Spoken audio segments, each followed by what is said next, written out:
Quit your job now, my friends.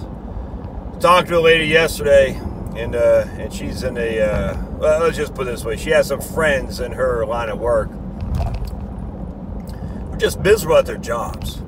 Now, they're in a place they can't not work, so they got to work. But they've been in this company for a while, and they're not getting paid enough for the crap they got to put up with. Well, they didn't know that until they both have been getting solicited like crazy on LinkedIn for interviews for other firms. And one person that this woman knows got a job offer literally within like a week, and the pay is a significant pay increase. Same line of work, same everything's the same. Doesn't have to move. Maybe even less of a commute. Significant pay increase. Now he's miserable at his current crap little job.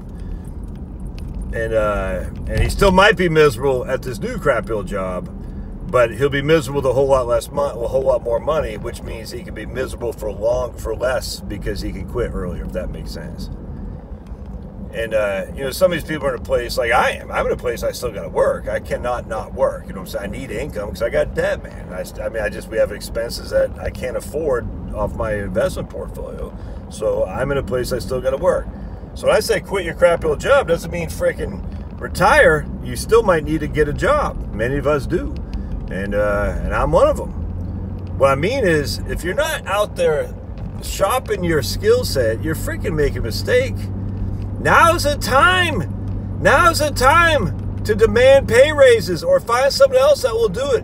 I was talking to a guy not too long ago, and he does blue-collar stuff, HVAC, industrial HVAC, and a 59-year-old guy, and he's like, man, there's no one coming up behind me who knows how to do what I do.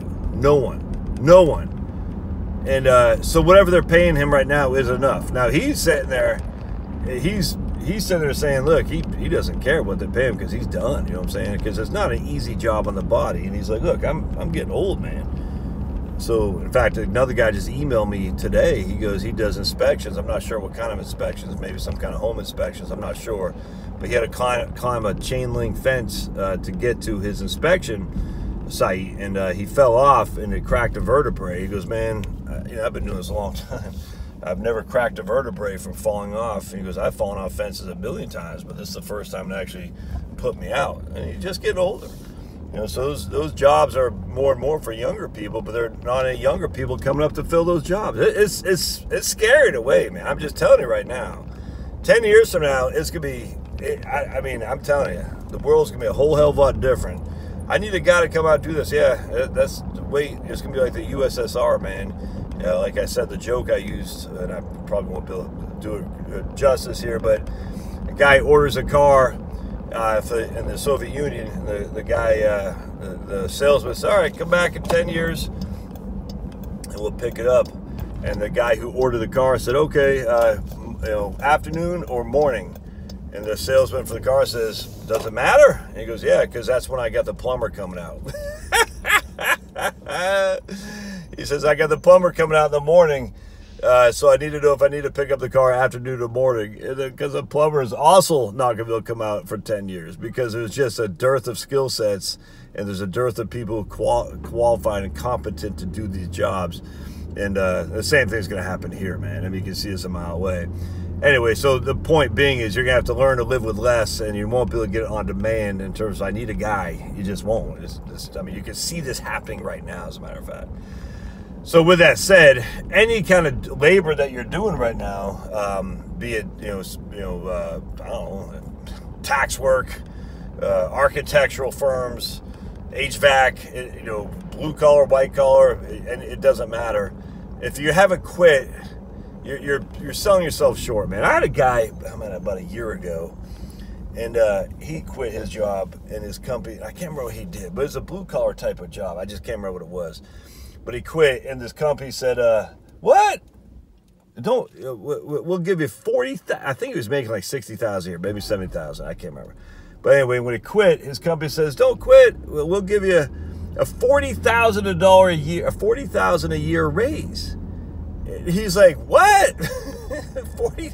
You could, Basically, you've been holding out on me this whole time. You see what I'm saying? And I hate to say it, that's his own fault. It's his own fault. It's your fault. You haven't pursued what else is out there. Get off the snide and go see. Start looking around.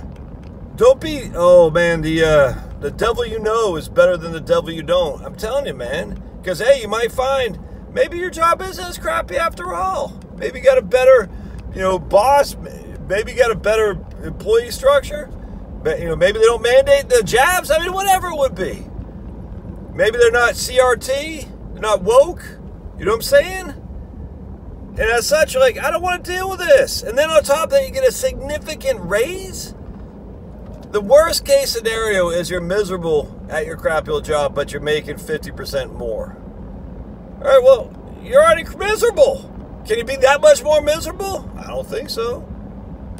If you're not looking right now, what are you doing? Again, this isn't to quit your job to retire, because I can't do that. Many of you can't do that. You still got to work a couple more years.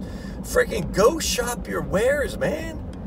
You'd be stunned what might be out there. Anyway, if you've been doing that, I'd love to hear your thoughts, guys. If anyone has looked at getting, not changing careers, but just changing jobs, changing companies.